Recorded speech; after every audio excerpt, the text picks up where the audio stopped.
BBMP news 9 ಗೆ ಸ್ವಾಗತ.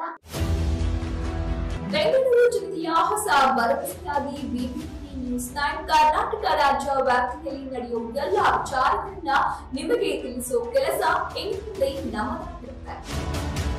ಮೊದಲಿಗೆ ಮುಖ್ಯಾಂಶಗಳು. ಚಿಕ್ಕಬಳ್ಳಾಪುರ ಸ್ಟಾರ್ಟಿಂಗ್ ಇಂದ ಚಿಕ್ಕಬಳ್ಳಾಪುರ ಎಂಡಿಂಗ್ಗೆ ಆ ಎತ್ತಿನೊಳೆ ಪ್ರಾಜೆಕ್ಟ್ ಫಿನಿಶ್ ಆಗಬೇಕು ಅಂದರೆ 450 ಕೋಟಿ ಬೇಕು. ಅದು ರಿಲೀಸ್ ಆದರೆ ನಾನು 1 ವರ್ಷದೊಳಗಡೆ ಎತ್ತಿನೊಳೆ ನೀರು ತರಬಲ್ಲೆ. ಒಂದ್ಸಲ ಎತ್ತಿನೊಳೆ ನೀರು ಬಂದರೆ ನಮ್ಮ ಚಿಕ್ಕಬಳ್ಳಾಪುರಿಗೆ ಶಾಶ್ವತವಾಗಿ ಕುಡಿಯೋ ನೀರಿನ ಸಮಸ್ಯೆ ಉದ್ಭವ ಆಗೋದೇ ಇಲ್ಲ.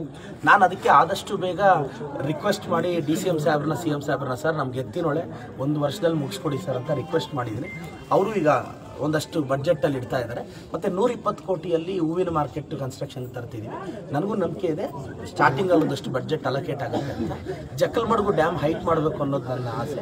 ಆದರೆ ಅಲ್ಲಿ ಇಂಟರ್ ಸ್ಟೇಟ್ ಇಶ್ಯೂ ಬರುತ್ತೆ. ಮಾನ್ಯ ಚಂದ್ರಬಾಬು ನಾಯ್ಡು ಅವ್ರನ್ನ ಅಲ್ಲಿ ಪವನ್ ಕಲ್ಯಾಣ್ ಅವ್ರನ್ನ ಮಾತನಾಡಬೇಕು. ಯಾಕೆಂದರೆ ಇಲ್ಲಿಂದ ಹೈಟ್ ಮಾಡಿದಾಗ ಈ ನೀರು ಆಂಧ್ರಕ್ಕೆ ಕಡಿಮೆ ಹೋಗುತ್ತೆ. ಆಗ ನಿಮಗೂ ಗೊತ್ತು ಬಾಗೇಪಲ್ಲಿ ಎಲ್ಲ ಅವಾಗ ತುಂಬ ದೊಡ್ಡ ಮಟ್ಟದ ಗಲಾಟೆ ಆಗಿತ್ತು.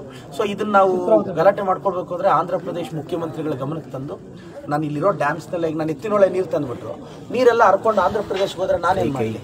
ಸೊ ಡ್ಯಾಮು ಹೈಟ್ ಮಾಡಬೇಕು ಅಂತ ವಿಷನ್ ಇರೋ ತೀರ್ಮಾನಗಳು ತೊಗೊತೀವಿ. ಮತ್ತು ಈಗಾಗಲೇ ಇನ್ನೇನು ನಾಳಿದ್ದಿಂದ ಆಲ್ಮೋಸ್ಟ್ ಅಲ್ಲಿ ಒಂದು 40-50 ಕೋಟಿ. ನಾನು ಇನ್ನೊಂದು ಹೇಳ್ತೀನಲ್ಲ, ಈ ಕಡೆ ಏನು ಮುಷ್ಟೂರು ರೋಡ್ ಇದೆ ಕಂಪ್ಲೀಟ್ ಆ ಮುಷ್ಟೂರು ರೋಡ್ಗೆ 4-5 ಕೋಟಿ ಹಾಕಿದ್ದೀನಿ. ಇನ್ನೇನು ಕೆಲಸ ಸ್ಟಾರ್ಟ್ ಆಗಬೇಕು. ಕಂದ್ವಾರ ರೋಡ್ಗೆ 8 ಕೋಟಿ ಹಾಕಿದ್ದೀನಿ. ಈ ಎಲ್ಲ ಸಿಟಿ ಕನೆಕ್ಟ್ ಮಾಡೋ ರಸ್ತೆಗಳ ಮೇಲೆ 40 ಕೋಟಿ ಹಾಕಿದ್ದೀನಿ. ದಿನ್ನೆ ಹೊಸಳ್ಳಿ ರೋಡು ಎಲ್ಲ ಅದೇನು ಇನ್ನೊಂದು ವಾರದಲ್ಲಿ ಕೆಲಸ ಸ್ಟಾರ್ಟ್ ಆಗುತ್ತೆ. ಮತ್ತು ಇನ್ಮಿಂಚನಹಳ್ಳಿಗೆ 3 ಕೋಟಿ ಹಾಕಿದ್ದೀನಿ. ಜಡಲ್ತಿಮ್ನಹಳ್ಳಿ ರಸ್ತೆಗೂ 1.25 ಕೋಟಿ ಹಾಕಿದ್ದೀನಿ. ಇದೆಲ್ಲ ಇನ್ನೇನು 2-3 ದಿನದಲ್ಲಿ ಕೆಲಸ ಸ್ಟಾರ್ಟ್ ಆಗೋಗುತ್ತೆ. ಅದು 1 ಕೋಟಿ ರಿಲೀಸ್ ಆಗಿತ್ತು ಸರ್. ಸ್ವಲ್ಪ ಅಲ್ಲಿ ಟೆಕ್ನಿಕಲ್ ಇಶ್ಯೂಸ್ ನಿಂತಿದೆ, ಅಲರ್ಟ್ ಆಗಿದೆ, ಅದನ್ನು ಫಿನಿಶ್ ಮಾಡ್ತೀವಿ. ಈಗೆಲ್ಲ FD ಅಪ್ರೂವಲ್ ಆಗಿದೆ. ಜಸ್ಟ್ ಇನ್ ಫೈನಲ್ ಒಂದು CO ಒಂದು ಕ್ಲಿಯರೆನ್ಸ್ ಕಾಯ್ತಾ ಇದ್ದೀವಿ. ಅದಾದ್ಮೇಲೆ ನಾನು ಗುದ್ದಿ ಪೂಜೆ ಮಾಡ್ಬಿಡ್ತೀನಿ. ಗೊಲ್ದೊಡ್ಡಿ ಗ್ರಾಮದ ಸಮಸ್ಯೆಗಳು ಮೇಜರ್ ಆಗಿ ಏನೇನು ಕಂಡು ಬಂತು ಸರ್? ಪೆನ್ಷನ್ನು ನೋಡಿ, ಇಲ್ಲೊಂದು ಗೊಲ್ದೊಡ್ಡಿ ಮಾತಾಡ್ತಿದ್ದೆ. ಒಂದು ಸರ್ವೆ ನಂಬರಲ್ಲಿ 20 ಮನೆ ಕಟ್ಟಿಬಿಟ್ಟಿದ್ದಾರೆ.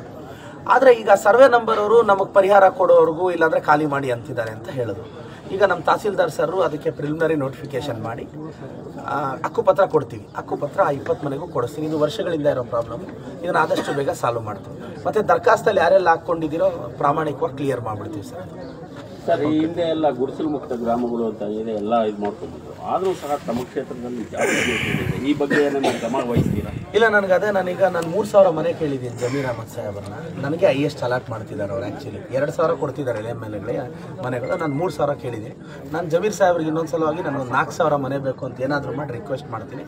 ನನಗೆ ನಂಬಿಕೆ ಇದೆ ನನ್ನ ಸಚಿವರಿಗೆ, ನನ್ನ ಮುಖ್ಯಮಂತ್ರಿಗಳಿಗೆ, ಉಪಮುಖ್ಯಮಂತ್ರಿಗಳು ನನಗೆ ನನ್ನ ಮೇಲೆ ವಿಶೇಷವಾದ ಪ್ರೀತಿ ಇದೆ. ಕರ್ನಾಟಕದಲ್ಲಿ ಅತಿ ಹೆಚ್ಚು ಅನುದಾನ ಹೊಂದಿರೋ ಶಾಸಕ ನಾನು. ಅದು ನಿಮ್ಗೆ ಈಗ ಒಂದೊಂದೇ ಸ್ಟಾರ್ಟ್ ಆಗುತ್ತೆ. ಯಾಕೆಂದರೆ ಗುದ್ಲಿ ಪೂಜೆಗಳೆಲ್ಲ ಇನ್ನು ಸ್ಟಾರ್ಟ್ ಆಗುತ್ತೆ. ಮತ್ತು ಇನ್ನೊಂದು ಗೊಲ್ಲಳ್ಳಿ ಮತ್ತು ಇವಾಗ 50 ಲಕ್ಷ ಹಾಕಿದ್ದೀನಿ. ಮತ್ತು ಇನ್ನೊಂದು ನಾನು ಚಿಕ್ಕಬಳ್ಳಾಪುರದ ಪ್ರಮುಖ 381 limited stocks. ವಾರ್ಡ್ಗೂ ನಾವು 21-22 ಅಭಿಯಾನ ಮಾಡ್ತಿದ್ವಿ.